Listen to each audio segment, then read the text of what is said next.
Okay, so now we're going to go into mistake number 2, or the second most important thing to bear in mind when writing effective email copy. And that's educating over entertaining, or being overly educational and not entertaining enough. So whether you think this should be the case, whether you agree with it or not, doesn't really matter.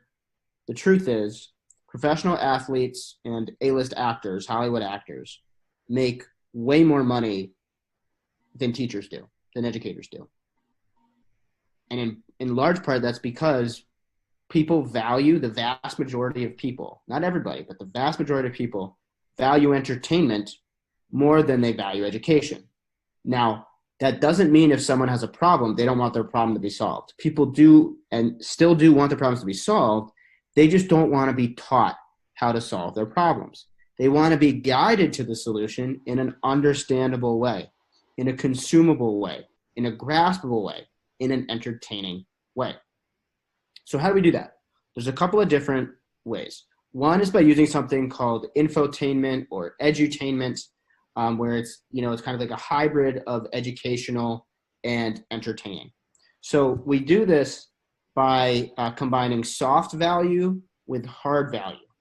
Now, soft value is things like stories, right? Like personal things going on in your day, in your life, in your world, and experience. Social proof, right? Whether that's client or customer testimonials, someone who your client or the person you're writing as spent time with or had an encounter with. And there are a lot of other things, but those are the main forms of soft value. Hard value are like the specific tactics and strategies, right? So it's not a hard and fast rule, but you typically want to, put much more emphasis on the soft value, and then you can transition that into lessons that could be considered hard value. Now, another way that we can solve people's problems and educate them without teaching them is by way of a metaphor, right? Where you're using an example of something completely different to demonstrate a point in typically a complicated concept in an easy to understand way, a consumable way, a graspable way, and like I said before, in an entertaining way. So we're going to go through a couple examples of this to demonstrate this concept, okay? So this is an email from Sean Stevenson, who is one of the top health experts on the planet, especially when it comes to stuff like hormones and sleep. He is a true expert. I told you that I'd send you a message to let you know exactly what to do to protect yourself against the effects of aromatization and being robbed of your priceless testosterone. I'm going to do that, but I thought about something else you need to know first before you can really take advantage of what I'm going to teach you. So in this email, I'm going to teach you about some of the little-known feminizers out there that are robbing you of results, and in just a couple of days, I'll send you the skinning on blocking excess aromatization so that you'll have a complete strategy to get as lean as possible. Okay, so the first thing to understand is that all hormones have a specific size and shape that actually fit into certain receptor sites in your body. It's a very amazing process, and your body is hosting millions of these lock and key processes every single minute. What exactly is a hormone? It's a chemical messenger that delivers information from one place in your body to another. It's basically how your body actually communicates with itself. Just one sequence of screwed up hormone signaling, and it can set off a whole cascade of problems. On the other hand, just one sequencing of the right hormone signaling can instantly fix a bunch of other problems. The mastering of your hormone function is the key to telling your body whether to be fit or fat, as well as whether to manifest the disease or turn one off. We've already covered that testosterone, estrogen, and insulin are all hormones that are produced in your body's endogenous hormones, but they're also exogenous or external hormones that can get into your body, cause many of the same effects.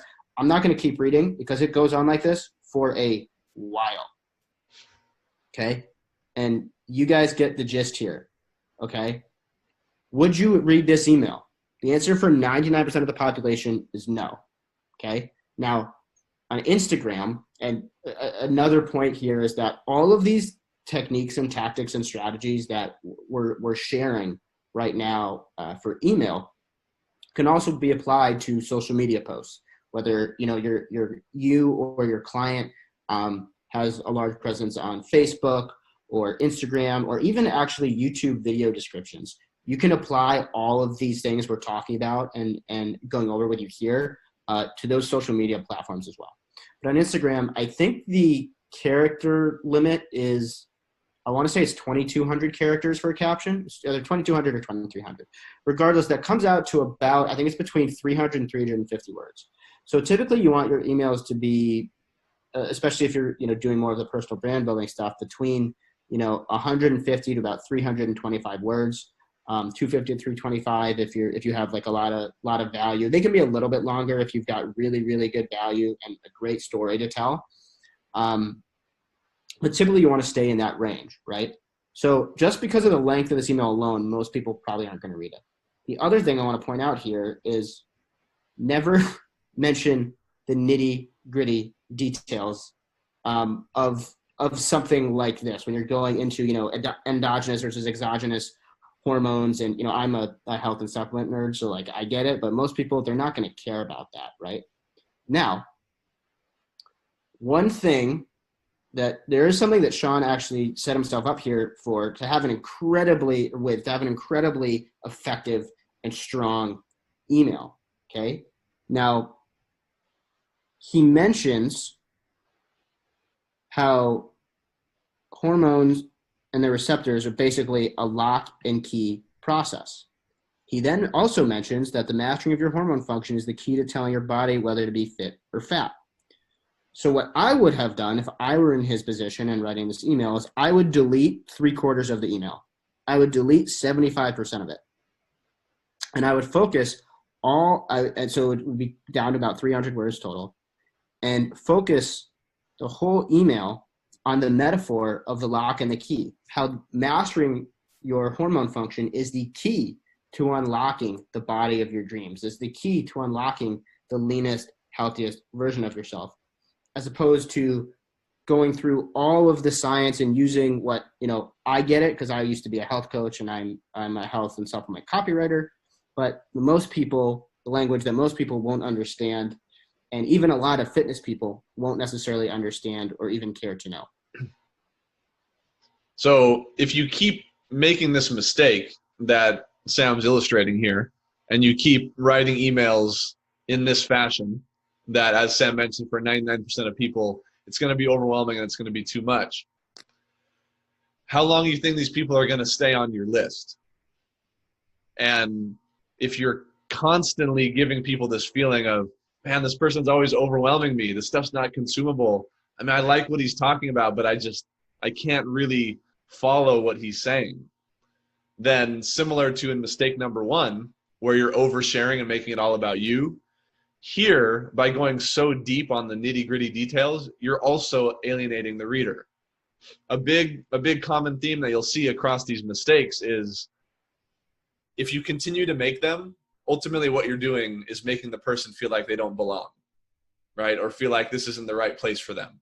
What I keep saying is alienating the reader. You're making them feel like this is not the right place for me. Because what they're going to think is, man, I don't get this stuff. And they start thinking, maybe I'm not smart enough to understand. Maybe this isn't the right person for me. And pretty soon they're gone. And then you never get the chance to help that person simply because you made them feel like this wasn't the right place for them. And in this particular mistake, that's happening because you're going into so much detail that they're feeling stupid for not being able to follow it. And they're feeling bad about themselves for not being able to read all the way through the email. And ultimately get the result that you're trying to get for them just because you're not making it consumable enough.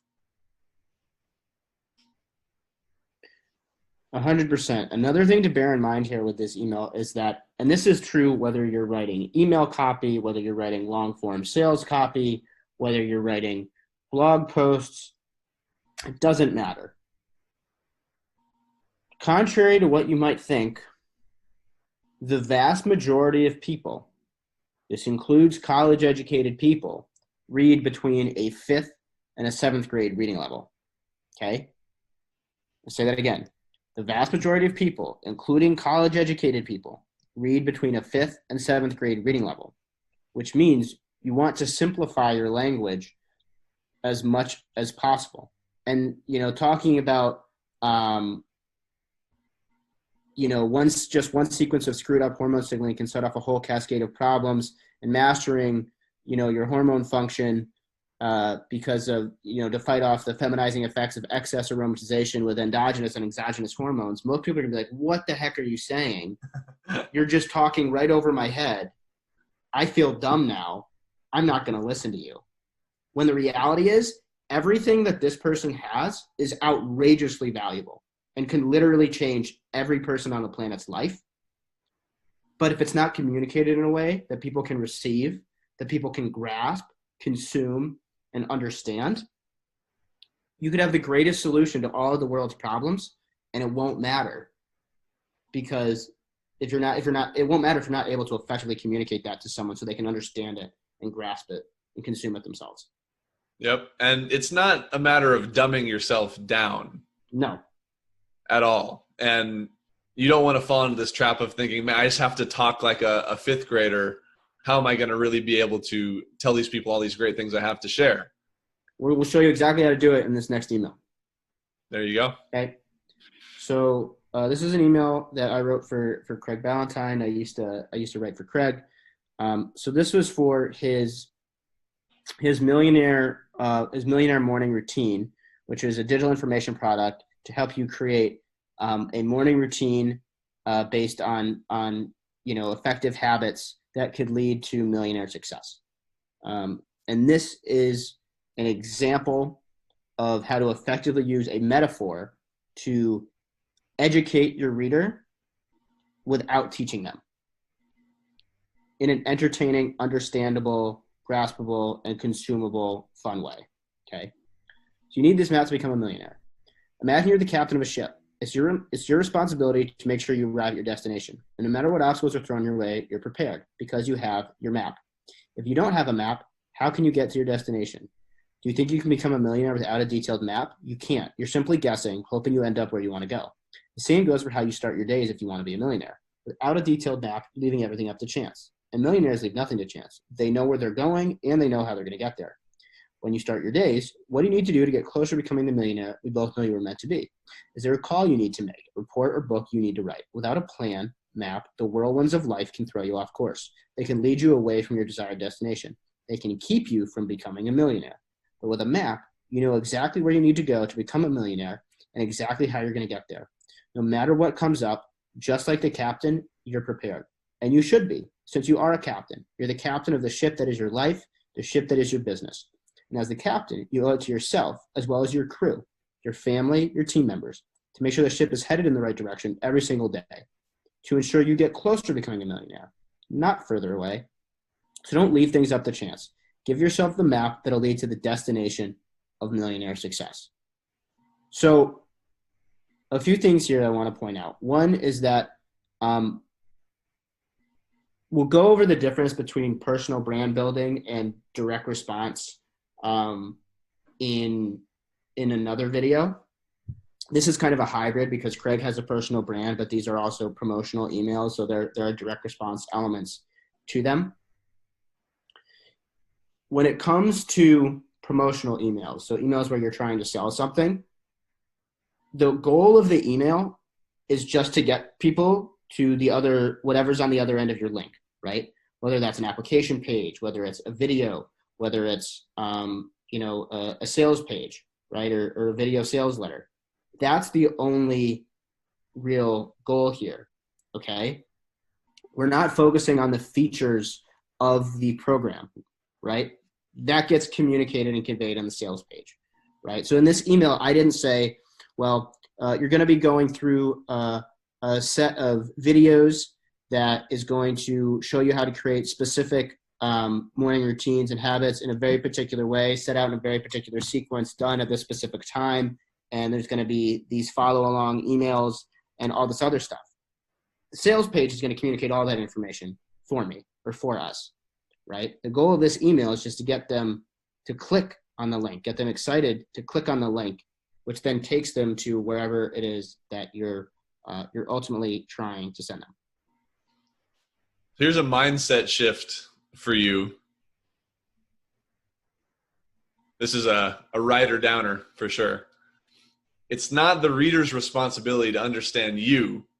It's your responsibility to understand the reader.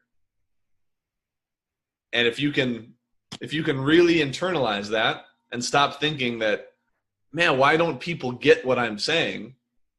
That's not their fault. That's completely on you. It's not the reader's responsibility to understand you. It's your responsibility to understand the reader. If you truly do that, then you will be able to package up your expertise in a way that's understandable for them. And that's really what this is all about. Yeah, and just to put things into perspective here, so with this email, I don't remember the exact numbers, but I believe up until this point with the email program, this email had a 350% higher click-through rate, meaning 350% more of the people who saw this email actually clicked on the links than in any of the other emails that we had sent out up to this point when I was working with Craig and his email program. Okay, just to, again, simply to demonstrate to you how well this stuff really works, because it really makes things simple and easy and fun for people to understand and fun for them to go through. So that is the second pillar of effective email copy and the second of the 3 deadliest mistakes. Boom.